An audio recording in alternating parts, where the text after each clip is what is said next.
She doesn't want a man. Not really. She wants a myth, a story she can lose herself in. And you let her? You thought love was about showing up, didn't you? Being good, being available, being enough. But you forgot? She's not in love with reality. She's in love with the story in her head. And in that story, you are not a man. You're a symbol of safety, of excitement, of conquest, of revenge against the father who never showed up, of healing from the heartbreak that came before you, of everything she wants and nothing you really are. Carl Jung called it projection, the psyche's attempt to finish old stories with new characters. You don't meet her, you meet her fantasy. You meet the unconscious blueprint buried beneath layers of pain, fantasy, and unmet desire. And if you play the role right, you'll be adored, not for your truth, but for your mask. You see, every woman walks with a myth inside her, an archetype, a silent film. The tragic poet, the tortured genius, the rebel, the alpha, the saint. Each man she meets, she auditions, not with intention, not out of cruelty, but because this is how the psyche works. It organizes chaos through symbol. And you feel her gaze and mistake it for love.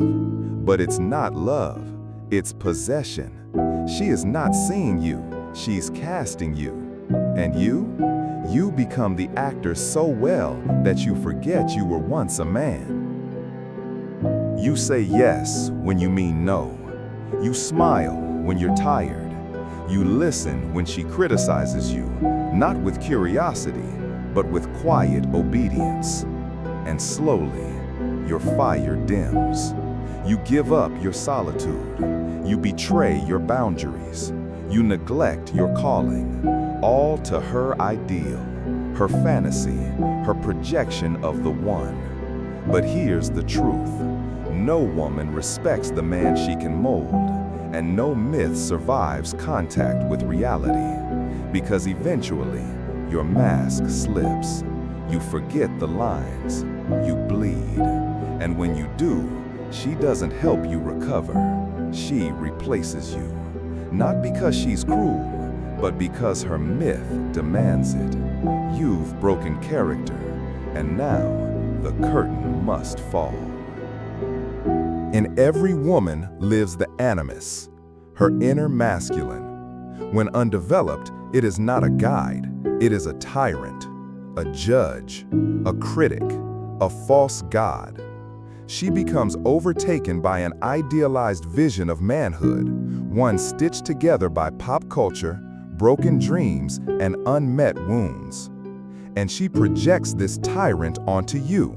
She moralizes, she accuses.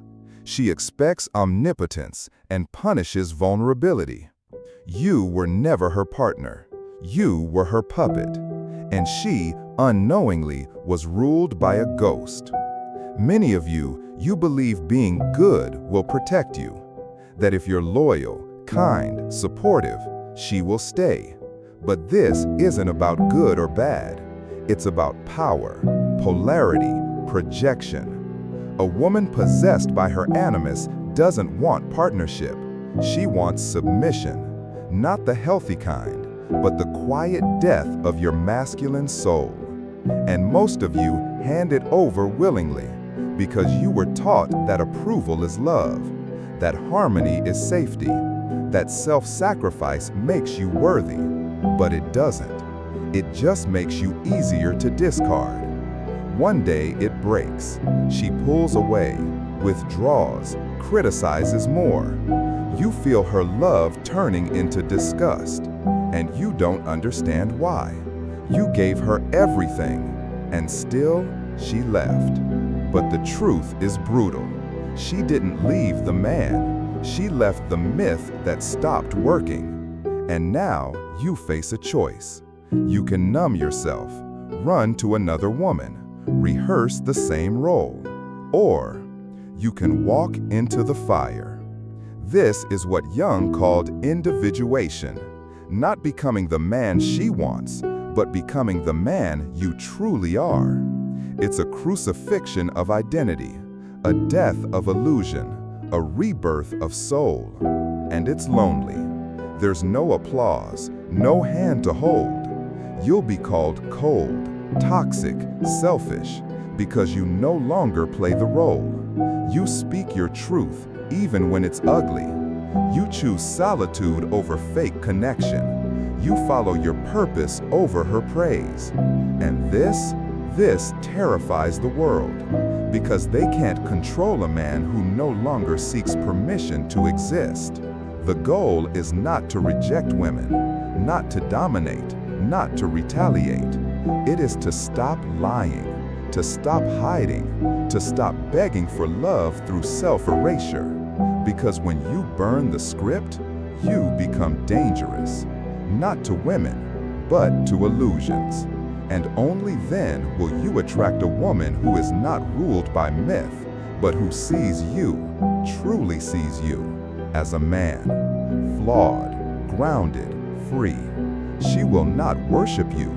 She will walk with you, not as a savior, but as a sovereign. Most won't make it. Most will keep playing the role, smiling through quiet desperation. But some of you will remember the man you were before the world demanded you become useful, and you will choose the path of fire. And when you do, you won't need her to choose you, because finally, you've chosen yourself.